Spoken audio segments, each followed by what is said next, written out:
ఈ వీడియోలో మనం డివిజన్ ఆపరేషన్ పెర్ఫామ్ చేశాక కోషియంట్ అండ్ రిమైండర్ని ఎట్లా డిస్ప్లే చేయాలి.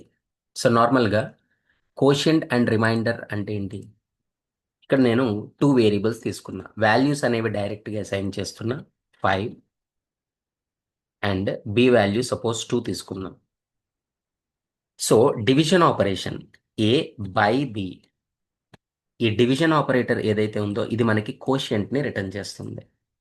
వచ్చిన రిజల్ట్ని నేను కోషియంట్ సపోజ్ క్యూ అనే ఒక వేరియబుల్లో తీసుకున్నా. వేరియబుల్ నేమ్స్ ఏవైనా తీసుకోవచ్చు.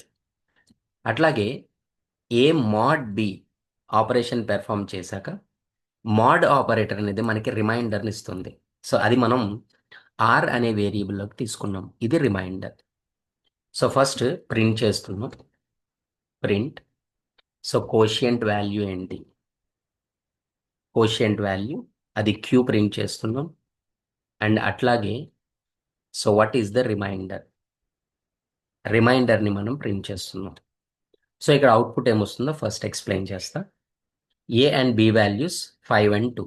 సో నేనేం చేస్తున్నాను అంటే 2ని 5ని 2తో డివైడ్ చేస్తున్నా 2 టైమ్స్. ఇక్కడ డెసిమల్ ఆపరేషన్ జరగదు, ఎందుకంటే మనం ఇంటీజర్స్ తీసుకున్నాం కాబట్టి ఇంటీజర్ ఆపరేషనే జరుగుతుంది.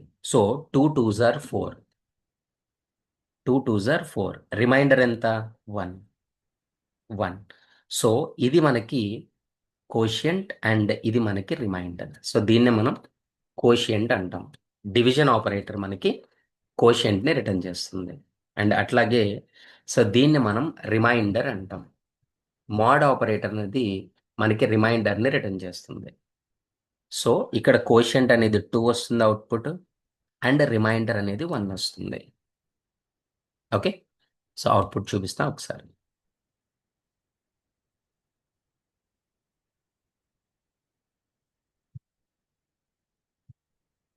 Quotient is a 2 and remainder is a 1.